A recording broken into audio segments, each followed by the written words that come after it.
What up, FIFA Tiers, and welcome to the FUT Tiers podcast. If you are brand new to us, welcome for the first time. My name is Mersgoth, and I'm joined, as always, by my two fellow co-hosts, Brad and Luke. How are you both doing? Yeah, I'm doing pretty well, mate. Brad, how are you doing today? I'm doing okay. As people will see that are on YouTube, I have a very different background to before. And yeah, I'm just in my new house, still amongst a lot of boxes, a lot of, chaos, but we've got set up, ready to record. And if you are new to the podcast, please feel free to make sure to check out all our socials and all the content that we create. All our links is down in the description down below where you can find all links. But getting into the subjects for today's podcast, well, I think we've got to start off with the biggest thing. There is technically no promo going on at the moment. Mm-hmm. We're in a World Cup mode warm-up, which means we're going to be talking about the World Cup mode because they had the trailer come out last week. There's been pitch notes, so we're essentially going to go through those pitch notes and break it down a little bit. So I've got some notes written down on my computer, so we'll go through it little by little here. So first things first, it'll be coming out on the Friday, so 11th of November, and it'll run all the way until the 4th of January. On the 11th, you'll be getting a World Cup starter pack, which will be containing limited time only players. Yes, limited time only. So you'll be able to collect some players that will be only around during this mode. But they'll have a nice little design to it, but there will be uses towards these players, which we'll also be discussing throughout this podcast. There'll also be some special objectives, SBCs and stuff. Then obviously there will be some special promos. They're calling it World Cup FUT campaigns, but we call it promos basically. So there will be promo players, and those promo players will be permanent. They won't disappear on the 4th, unlike those limited time only stuff. Then there will be some World Cup heroes. So we already known this for quite a while. There'll be 21 players in total with their own unique Marvel-based dynamic images. And they will be split over 2 different teams. And then the big thing is obviously if you've pre-ordered it before the 21st of August, which I'm guessing you both have done. Indeed. Yeah. So you'll be getting a special pack that you can use to open that hopefully you'll be able to get yourself a nice little hero. Now the thing is, we don't know quite what the T2 teams are going to be looking like for the World Cup heroes, but overall let's start focusing on these World Cup heroes in particular. Now when you get given your World Cup hero pack, are you guys going to open it straight away, or are you going to look towards the 2 teams and then decide whether you're going to open it team 1, team 2? So it's a case of, it's going to be based, if it's going to be based on a team, then obviously, I don't know, it depends. Leaks has obviously been such a massive thing now, like the last couple of years of FIFA, and maybe if we could get to see what Team 2 is going to shape up as beforehand, it might change my decision, but I think I'll probably just be too excited and just open it straight away anyway, because it's hopefully going to be a very nice, usable card. As for me, I probably will just be going straight for the content, right in the jugular, bam, trying to get one of those straight off the bat. It pretty much screams, hello, new card, yes, I would like to review that, please. Yes, definitely. I agree with you on that front. Like, as content creators, I think we've got to open it straight away. If it was the case that we weren't content creators, I'd probably look to wait and see which of the heroes I preferably would want to get, and then go based off that. But yeah, I'm probably going to go straight away with I can tell you my exact plan of action, to be fair. Because the thing is, if you wait, and you could still get one of the previous team, right? Because it's just there'll be gradual release. It's not going to target only Team 2 and packs at that point. It'll be a Team 1 or Team 2. So it gives you more option, right? So if you open it Team 1, I can then just... I'll probably have sold my team at that point and then go ahead and buy one of the ones from Team 2 to then to then do if I really want to try someone from that. Yes. Because that's it. They're also going to balance it out a bit. So you'll have a mix of the good ones, the middle of the road ones, and the bad ones, split a bit over the two teams anyway. So there's always going to be a good one that you're going to try and maybe go for anyway. If you're, as a listener, going to be trying to save your hero pack for one of the teams. So maybe just take the gamble. But the biggest thing that is also coming out of this World Cup mode is that there's going to be swaps.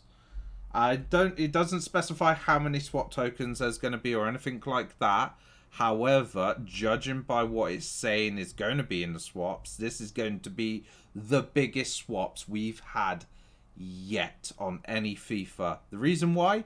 There will be a player from each nation available in the swaps. So that's 32 players alone in the swaps. Plus, it says there's going to be packs and picks like you get in previous years with swaps as well. So if there's 32 players, it maybe sounds like there's going to be quite a lot of tokens. Plus also the pure fact that this is going on until like the 4th of January. So I presume that they're going to have like staggered amount of token releases over the course of the World Cup as well. So I think the biggest that we've had so far was during Shapeshifters last year, I believe, with like about 50. I think it was 50, yeah. I want to say. Yeah. Swap tokens. So we might even see more than the 50 that we had during Shapeshifters. So sounds like going to be a lot of content to be grinding out. It sounds like I'm going to hate myself for a month straight, if not more than a month straight. 32 players for you to try and review, Oh, yeah? multiple accounts, mate. That's probably going to be more than that. It's probably going to be the end of me.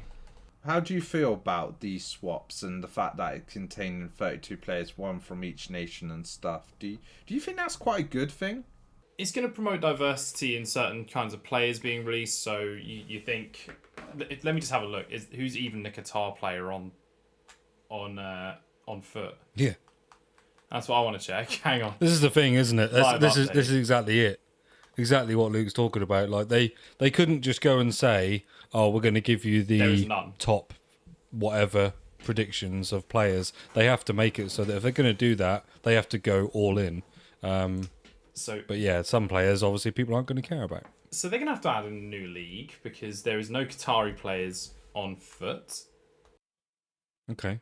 You know, that's going to be very interesting. Well, Iran, you probably go with like Tereme or the other Maruvi or not Mazraoui. I'm thinking Asman from yeah Leverkusen striker. Yeah. Or Yakenbash. Yakenbash still exists in the Eredivisie. Oh, does he? Yeah, he's a silver now. My only worry about them releasing so much content to grind with, say, swaps is the amount of people that might potentially get burnout from doing grinding. But especially when you consider, like, at the same time, we still got squad foundations as well. Like, there's quite a lot of those. There's 5 different leagues. And each of those you have to play 20 if you want to unlock every single player of that. Then on top of that, and obviously doing managerial masterpiece. Like anybody that wants to be a completionist and try and unlock all these objective players and then grinding out all these swap tokens and stuff like that, that is a serious amount of content to be grinding this early on in FIFA, I would say. 100% agree. The problem is I'm going to probably have to dedicate certain days to doing objectives now. Which is going to make me the big sad.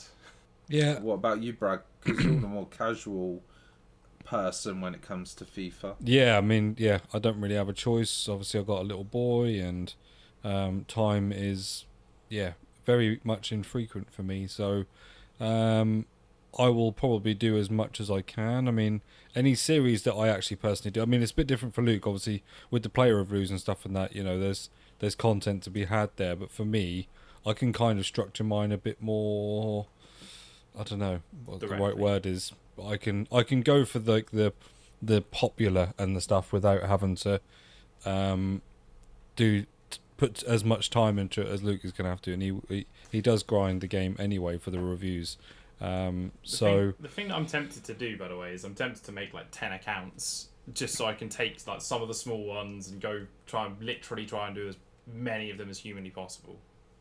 It's going to be a pain. I'm going to hate myself, but I think I'm going to commit to trying to review every single one.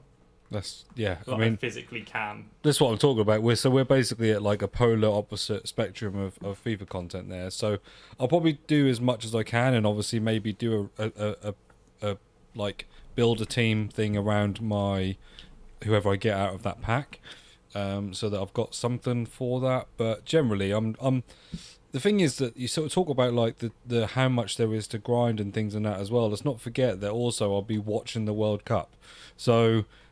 You know, and when I say watching it, I don't mean like watching it with playing FIFA in the background. I will be fully watching it. So it's how much time people want to spend on the game, how much time they want to spend outdoors living their life and their jobs, and also how much time they want to spend watching the actual festivities that it's to do with. It's a tough one to balance with that much content. And then also the fact that they're going to probably have stuff involving, like, as it says, milestone objectives and stuff. So you'll probably have stuff to grind outside of the swaps as well. Yeah. So there'll probably be objective players as well. It potentially will be packs towards opening up just for these limited time only players. Because I have a feeling these limited time only players you won't be able to get in normal packs.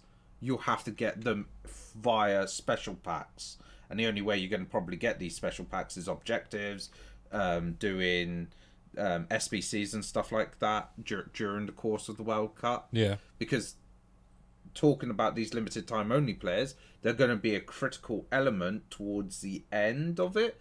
So at the end of it, there's going to be rewards. So it's called end of event rewards. There's going to be 10 different levels, and the tier of reward you'll get is based off of the limited time only players. So it sounds like you have to have a certain amount of players. Like apparently there's going to be like a sticker album essentially. So I did hear about that. Essentially filling up this sticker album to then get a higher tier of reward. And these rewards would be packs and picks. Yeah. It also says that you can keep tabs of how many dupes you've had. So I don't know whether that means you're going to be able to keep hold of the dupes. Because bearing in mind, in the last World Cup that we had back in 2018, because it was outside of FUT and it didn't have its own market, and these limited time only players, I'm guessing, are going to be untradeable. You can't sell them. When you get a dupe, you can't really necessarily put on a transfer list. So it sounds like there's going to be, again, like a special area that you could probably put your dupes. I don't know whether you can put them into normal SBCs as well. This would be another interesting sort of situation with what they're going to do with these limited time only players. Yeah, I did like that as a feature. I was glad that you could do that. Like, it's been calling out for it in the actual FIFA Ultimate Team for a while, but it's nice that you'll be able to do that. Because the thing is, with them having such a lower pool of players, they kind of have to do that, because if you're getting packs and things to open within that mode, you get even higher chance of getting more duplicates, haven't you? So, yeah, it makes sense. Generally, you guys are looking forward to the World Cup mode? Will you do anything outside of Ultimate Team? Because obviously there is stuff externally to Ultimate Team, but we're just mainly talking about the Ultimate Team stuff because obviously that is what our bread and butter mode is when it comes to FIFA. We basically mainly play FUT. We rarely venture out of it. We do play stuff outside of it, but rarely. So we're mainly talking about it. So are you going to be playing anything outside of that, like the moment mode? Are you going to try and take England to the World Cup mode? Like, are you going to play anything offline, basically, essentially? So as we said, my time is pretty limited, so no, more than likely not. I do the moments. I do, that is like, for me, that's like my version of doing squad battles this year. I kind of do the moment stuff, and I've been saving up my stars because I'm just thinking that at some point I'm going to get rewarded for doing that. But yeah, I'm not going to have much time to be able to do the content as it is, let alone to branch away onto other modes. Realistically, there'll probably be stuff I can do for content in terms of outside that I'll look at doing, but there's nothing that sort of screams out to me as such. I'll probably play the World Cup mode for a bit. I'll probably dabble in it, but with what I've just said about doing as many things as possible, I don't know where the hours in the day are going to be. It's definitely going to be exciting anyway to see all the stuff that EA are doing with this, like, because of the pure fact that we've never had a World Cup in November. It's always been summertime. This is like a very unique one-off situation that we get to experience.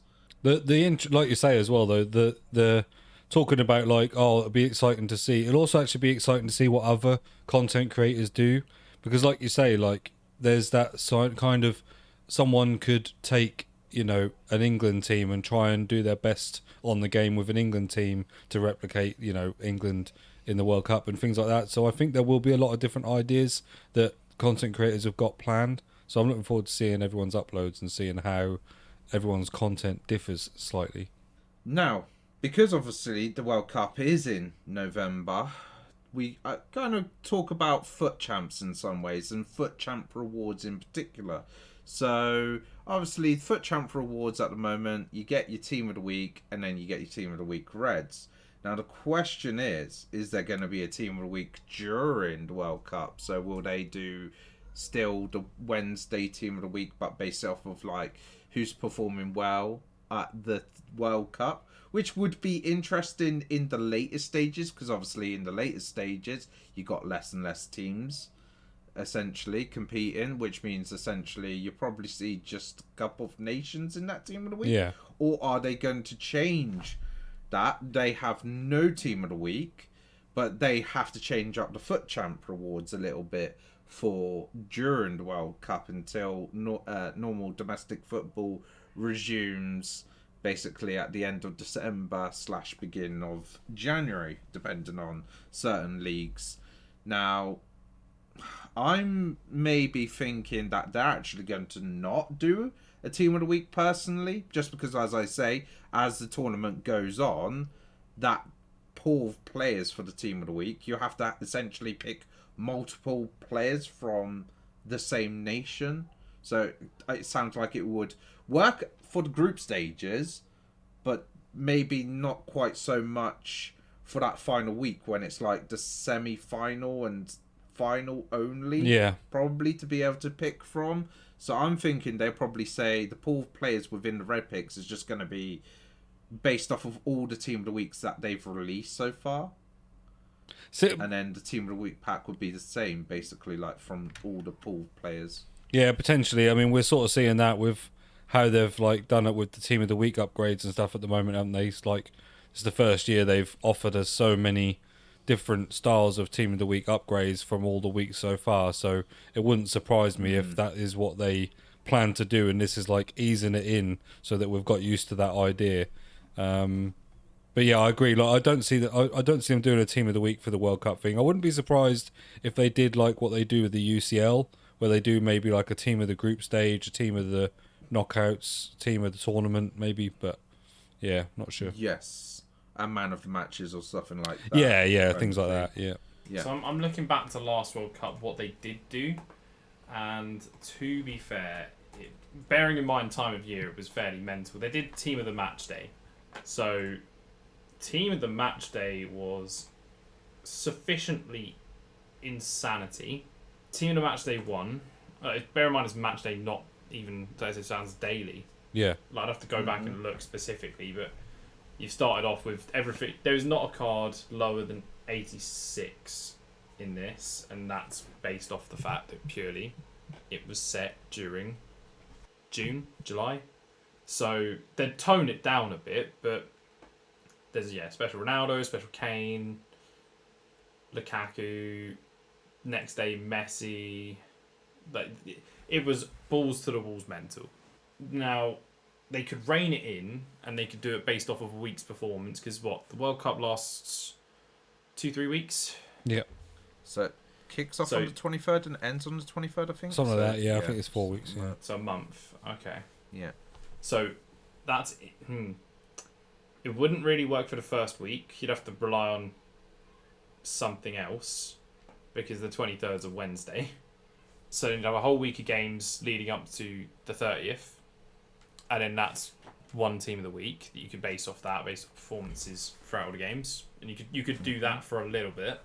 But as I say, by the end of it, it might get a bit crazy. So who knows? Who knows whether they go that deep? This is what makes it interesting, to be fair, with like what EA do with the rewards and stuff anyway. Yeah. Because that will determine whether people want to do champs, because let's face it, if they made the rewards good, people want to do the champs. If it's like similar to Team of the Season style, maybe, and just potentially for one-off using promo players within the red picks as well, and also the fact that you get like, it depending on where you finish within FUT Champs as well, but even some of the lower ranks anyway, you get 100k pack, 50k packs and stuff like that. So that, and then obviously that's potentials to get tradable promo players, whether you then use them or sell them, sort of situation, to then change up your teams and stuff. But again, it's that sort of situation. See what EA does with the whole FUT side of things with the World Cup during the World Cup itself. But obviously, again, with it being the World Cup, we have now got 3 lots of dynamic duos based off of nations. So each of them are still within the same league, so each pairing is the same league, but they're just, rather than being the same team, they're the same nation, 2 different clubs. They've been released in objectives. They're very similar to last year's dynamic duo objectives, where you complete some of the objectives, you unlock one of the players, then you use that player within a team, complete the rest of the objectives with that player in the team to then unlock the second player. So the first set that we've received is 2 Uruguayan players from La Liga. So we've got striker Stuani and left back Espino. Second set is 2 Ghanaian players from Serie A. We've got right mid Gayasi and a centre mid Duncan. Then third set is 2 Danish players from the Bundesliga. We've got centre mid Nati and left wing Brun Larsen. So a bit of an interesting selection. They haven't gone with the main nation, shall we say. Yeah. They've gone with some of the more obscurish, not too obscure like Iran or anything like that, but they've picked some good players. I mean, I want to focus on the Duncan, for instance, because that Duncan card reminds me of that season objectives reward level 15. Yeah, he was. Yeah. Well, yeah. He was Duncan so good. Card. Exactly. Which is why I kind of want to get that one unlocked as soon as I can this week. There was him and another one from the Serie A. I can't remember who that was, but yeah, they're both just insane in game. Like, for free cards, you know, they were brilliant. And if he's anything like that he was back then he's definitely a card to want to do. That's for sure. Well, I've definitely got one part done. I just need to start using Serie A side. Well, at the moment, I've got quite a good selection of Serie A players, so it's just a case of just changing up a little bit. The only problem with that Duncan card in particular is there is no alternate positions available for it, so we'll have to start with a centre mid based formation, or formation with a centre mid, if you do want to use that Duncan card. To be fair, we probably should have seen this coming in a way, I guess. Like, you'd have been done well to have seen it coming, but EA do love releasing cards of the same sort of club at the moment to try and help people build teams. And Dodo did get his rule breakers SBC. So if you did that and the Fiorentina right back, you get a nice strong link. You do. However, I don't think many people did that card because, to be fair, it wasn't the most convincing looking of right backs to necessarily want to use. Oh, I didn't do it, but fair play to him. Another one that looks quite good is an Nati card, actually, because it's centre mid, but you can also play that CDM and left wing back, and he's got quite good all-round stats. If you do happen to be somebody that has a 5-back formation and does run a Bundesliga team, you could basically pop him into your team, I guess. Stop encouraging people. I don't want to encourage people. I'm just You're giving them advice and improving their teams. I do have a Bundesliga based team or some of it, and I do start in a 5-back formation. But I do not play a 5-back formation. I start it just for chemistry reasons. So I am looking at those players for definite. But no, I start in that just to get my Raum and my hero that I got in. Doubling up on left back. You know, be in place around that guy. I think, wouldn't he? You'd have to change the formation again. Yeah, I would. I'd have to try and find another change of positions or drop one, which... Or just drop Capdevere and play him centre mid in game. Yeah, see, Capdevere for me plays CDM in game, and he does a good job. I'm very reluctant, like I've said this at the start of the year, I'm very reluctant to do SBC cards and do certain things when everything's alright for me at the moment. And so far, there's not anyone that I'm noticing I want to upgrade just yet. The problem yet of that, though, is that you might get behind the curve. Like, someone suddenly drops off big time, and then a player that came out that you thought, it'd be an improvement, but how much? Potentially. That's why I'm going to try and stay liquid as much as possible so that I can afford to buy a team if I need to. Yeah, I mean, I don't blame you being picky in some ways about doing SBCs, because the amount of SBCs that you're seeing that are like an 83 rated squad or something like that, and you have to be putting 85 or 86 rated plus players into it because it's one of the requirements, means that the higher rated fodder is getting drained if you're doing a lot of these SBCs quite quickly. Like the amount of SBCs that I've done and I've gone, oh great, I have to put 2 85 rated players pluses into this, right, when I'd rather save those 85s for an 85 rated squad and use the 83s that pretty much are very easy to come by and are very cheap to buy off the market to do an 83 rated squad. Yeah, it's not even just that though. Like we said about the chemistry thing now, like generally, if you see a card that you like the look of and you want to try, you kind of have to change more than just one thing about your team. And when you're getting on with a team, it seems a bit, you don't really want to do that. I want to just put that one person in, not put 3 players in and take a couple out, because, yeah, generally they've been performing really well. So that's why I'm more reluctant. Like, I've done a couple of good super sub ones, and I am looking at maybe I'll do Higuain as a super sub because I've heard good things. I can iconically say he's incredible. Yeah, Yes, I've heard good things, and that. But like, I'm not going to suddenly change my team to fit him in to start. He will be my 60th, 70th minute man. You know what I mean? So I've done that, and I did that with Insigne. Like, it's no different. So.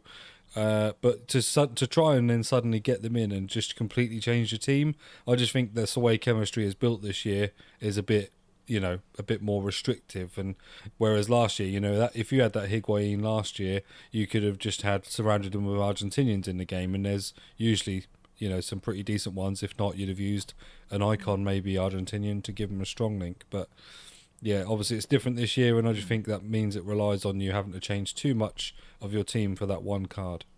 I've been changing my team every week anyway, because I've been using like some of the new the later promo cards, for instance, because I'm trying to use the latest promo cards as an investment to try and make profit. But the last few weeks the market's been in such a situation that I'm not really making money, but I get to, in some ways, try out cards that I wouldn't normally try and get to see who's good and who's not. Like, some cards surprise me, some cards surprise me in a bad way. Like, say, for instance, in previous years, as I've said, like, Sergio Ramos is one of my most favourite cards of all time when it comes to FIFA. But his Rule Breakers card, absolutely hated it. I much preferred the Rule Breakers PK who was in my team the previous week, and then like this week I've got Dumfries, out of position, absolutely loving that card. Then I've got Perisic, for instance. So getting to like chop and change my team every single week is nice, but sometimes the problem is when I come across the players that I don't like and I have to keep them in, because obviously then I just either have to revert to a poorer team because of just what I've got in my club, because just in that sort of situation. Like, say, the 1 week when I was using Arnautovic and Brolin at striker, didn't like that. Then this week I've got Martinez and Perisic, and I much prefer that. Yeah. So there's some weeks where it's really good, some weeks it's really bad. I think sometimes it's quite nice. It's refreshing to be able to change your team week in, week out, rather necessarily in your kind of situation where you're using the same team week in, week out. Yeah, I know I it think... works because obviously it's what works and it helps you get the wins, but sometimes I just prefer changing my team up. I think definitely if I had like more time to play the game and more time to dedicate to it, I would probably change my team a little bit more. But because of obviously my time now, I really just basically get to just about do my Div Rivals rewards. And so far I haven't yet been able to play any FUT Champs. Then I am struggling to find a way to change my team when at the moment I know my players in game pretty well. And that's the thing for me. Like, some players with, you'll know this anyway, like, and it's always been the case, some players with very similar stats or even the same stats don't feel exactly the same as the player you're replacing them for in game. Players just feel a bit different, and I get used to how they feel. I get used to the way they run, and I get used to everything. So I kind of then, once I do change or try, that's why I struggle in draft, I think, is because I'm always using players that I've never used, and that just make this a bit more difficult for me. Then we're going to move on to the next subject, which is some of the promo packs that we've been starting to see on a regular basis within the store. So obviously we are regularly having 100k packs. We've had also a Team of the Week pack as well, an 81 plus guaranteed Team of the Week players pack. Now, in particular, because it is the end of Season 1, EA have released a Season 1 review pack. So in that pack, it had a guaranteed one to watch, road to knockouts, or rule breakers card within that pack. Now, it was 100k, which, let's face it, not necessarily everybody wants to use their coins. So in terms of the FIFA point equation for this, which is it costs £10 if you're using FIFA points. Now, I'm guessing or hoping both of you have opened up the Season 1 review pack. I have indeed. Did you get anything good, or did you get anything bad? What did you get? So, the fact that I can't remember tells you that it wasn't very good. Oh, I got Smith Rowe. That's very good. Oh, whoa, that's good. One of my favourite cards. It's bad in terms of value, I get that, but in terms of actually in-game, Smith Rowe's very good. Honestly, Right, okay. one of my favourite cards to use. I'll take your FIFA. guys' word for it. He is a mainstay in my Prem team. He has got what I haven't even, to be fair, because obviously this has happened in the week that I have been moving house. So my like anything of FIFA this week has been on the web app, or not on the web app, on the companion app. So I haven't even really looked at the card when I did the pack. I just had some points on there and just opened it up. But yeah, so I see you can play Cam as well as left mid, left wing. So there's a potential that I could get him in the team, and he could maybe replace either Bernardo Silva or Bruno Fernandes. Yeah, I'll have a look and try him in game. We'll see. Okay. Luke, what did you get? Because I'll reveal mine in a second.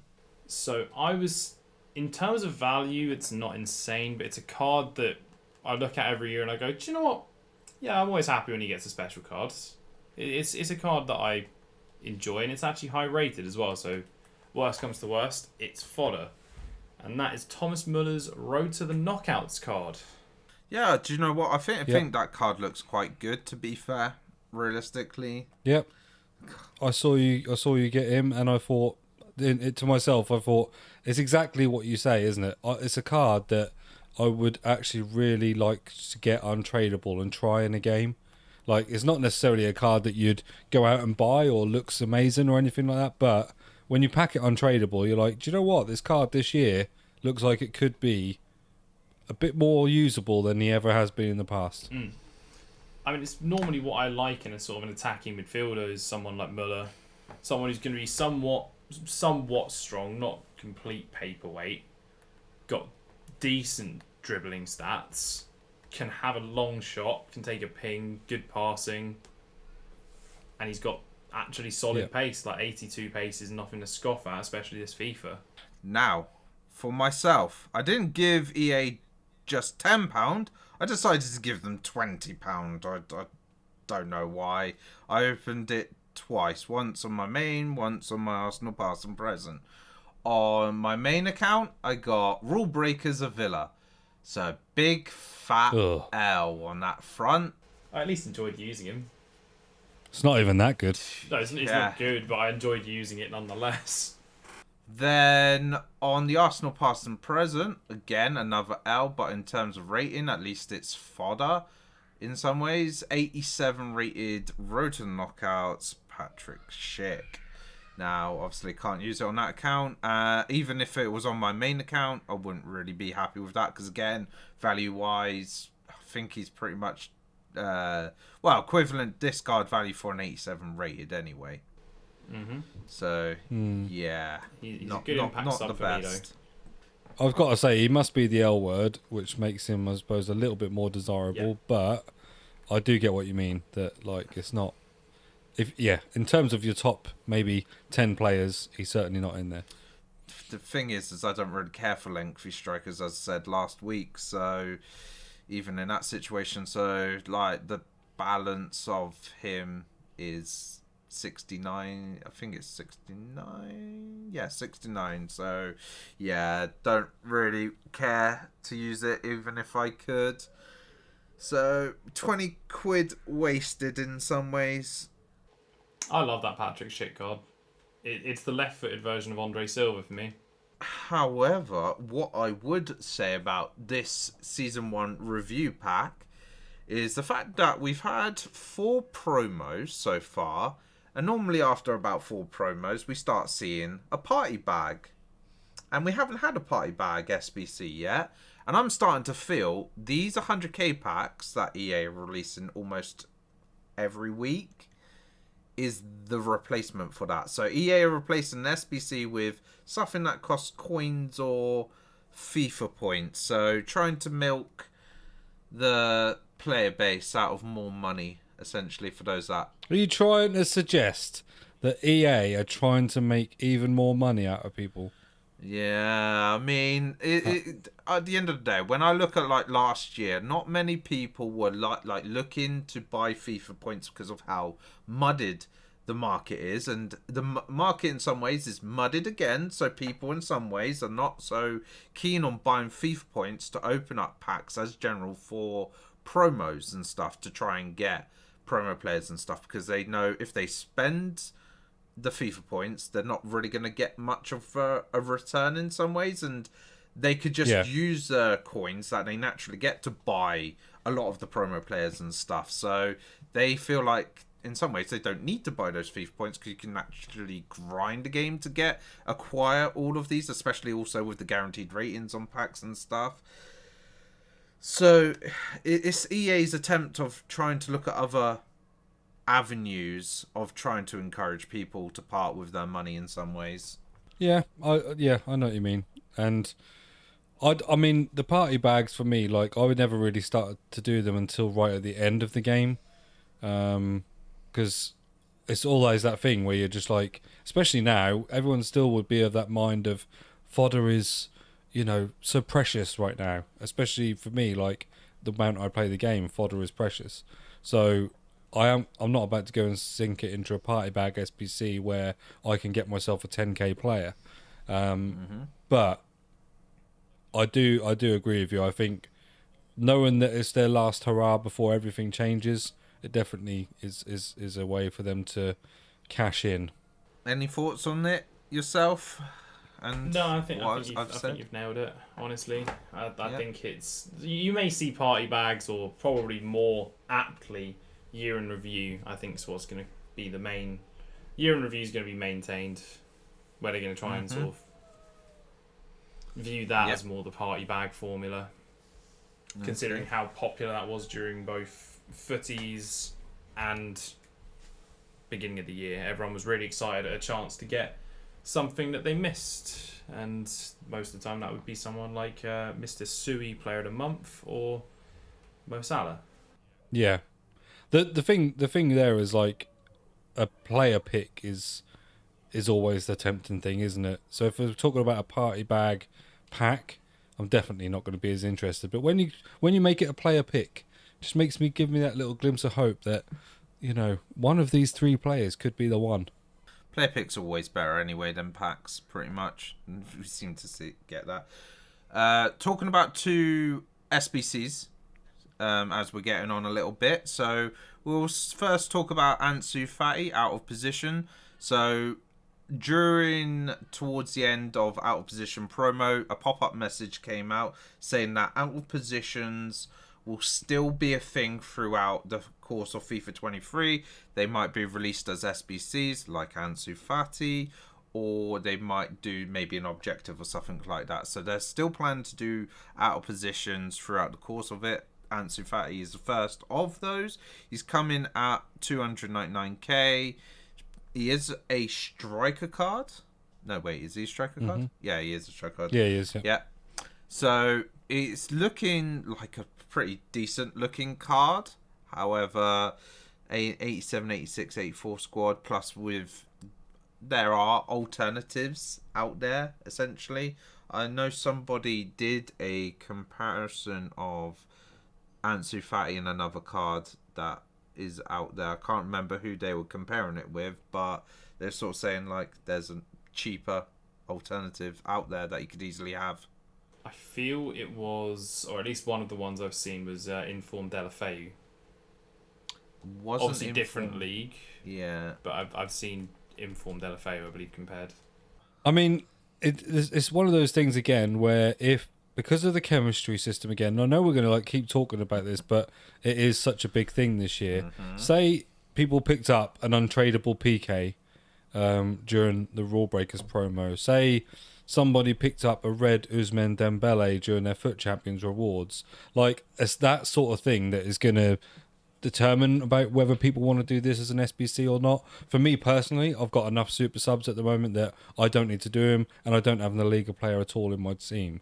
But if I did, or I had ways to link him, like Barcelona-wise, or there were players that I could purchase cheaply that are Barcelona players that are really good in game, then I would maybe consider it. But that is the thing. I think people's teams, if they don't want a complete overhaul, are pretty much going to determine how much completion these SBCs get this year.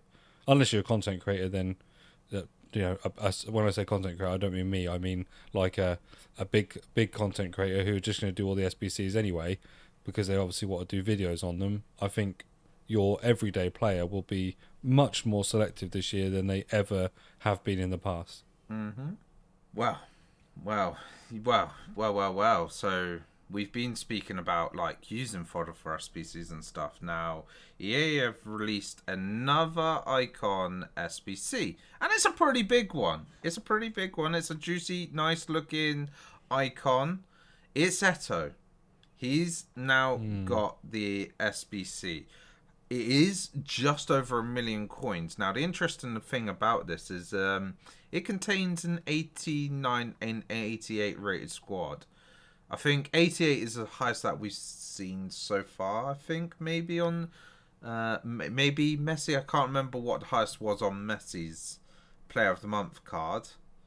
But this one's got an 89 rated squad. And the thing is it's still early days. Like, not many people are going to easily have probably accumulated the high ratings that you need to do an 89 rated squad on its own.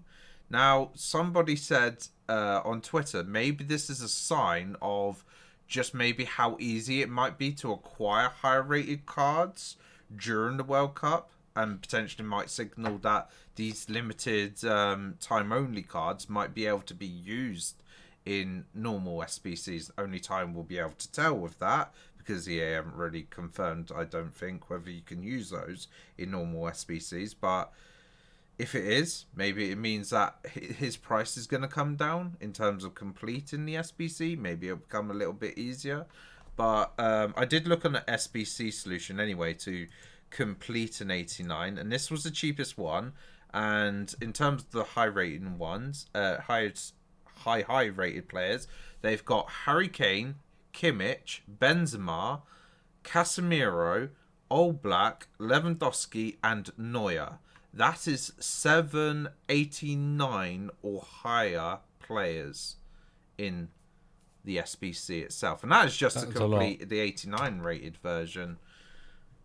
So unless you're filthy stinky rich, or you got really good luck at trying to get high rated fodder, looks like not many people will be able to do Eto'o.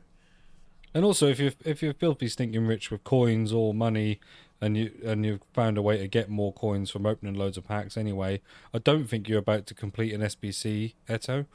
I think you're probably more likely to buy them tradable. It's only like 1.1 or 1.2 tradable. Yes. So like you'd do that, so then you don't lose so much of your value. It is a very expensive card at this. I have heard that despite their faults in terms of helping you with squad building, obviously they still get free chem themselves. Their icons this year are way juiced compared to like heroes and things in game. I've only heard that. I haven't experienced it myself. But it's like I say, we are only, and people do forget this, we are only like, what, 6 weeks in the game, are we? 7? Yeah, based off 7 weeks. I'd say 6 weeks based off the fact it's week Yes. 6. We're finally going to be getting to the end of the season this week.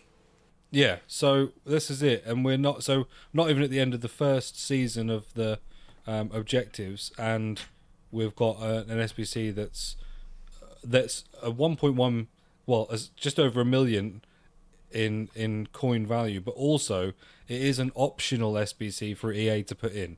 Like, it's not like a player of the month Messi where you can't like do anything about that. If he's got player of the month, he's got player of the month. This is a choice.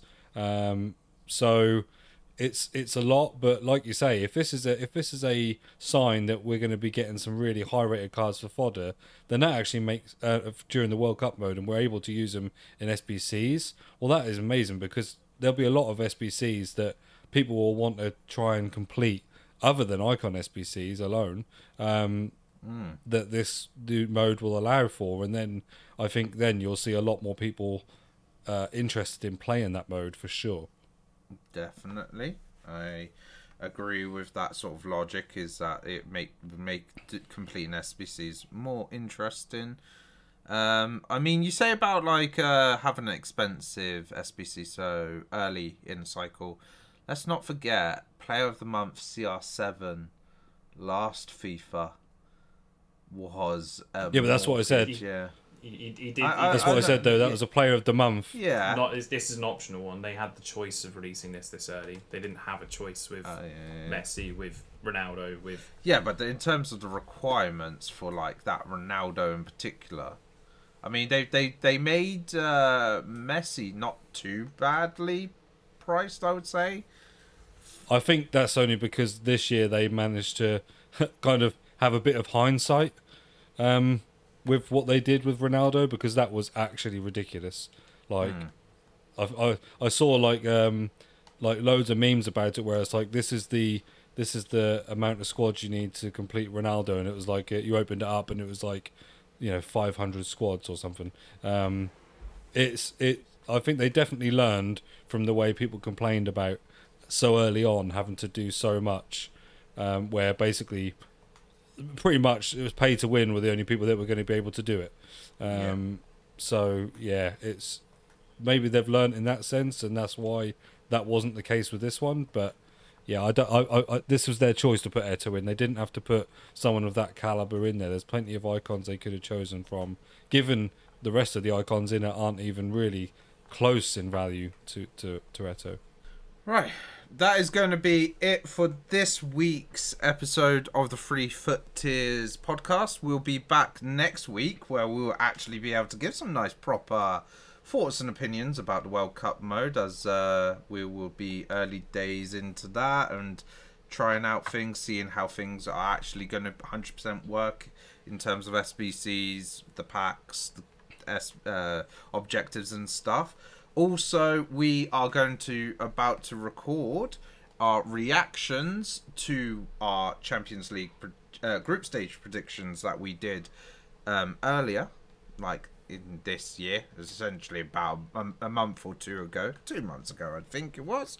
And we're also going to be recording our round of 16 Champions League predictions. So make sure to go and follow us on our YouTube channel. Is in the description, unless you're already watching or listening to this on YouTube, in which case you might already know that it's potentially coming out. So make sure to drop a sub, and we will see. Well, Brad, Luke, thank you for appearing on this week's episode of the Free Foot Tiers podcast. Always a pleasure. No sweat. Glad to be here. And we'll see you all next week. Goodbye. See ya. Bye bye.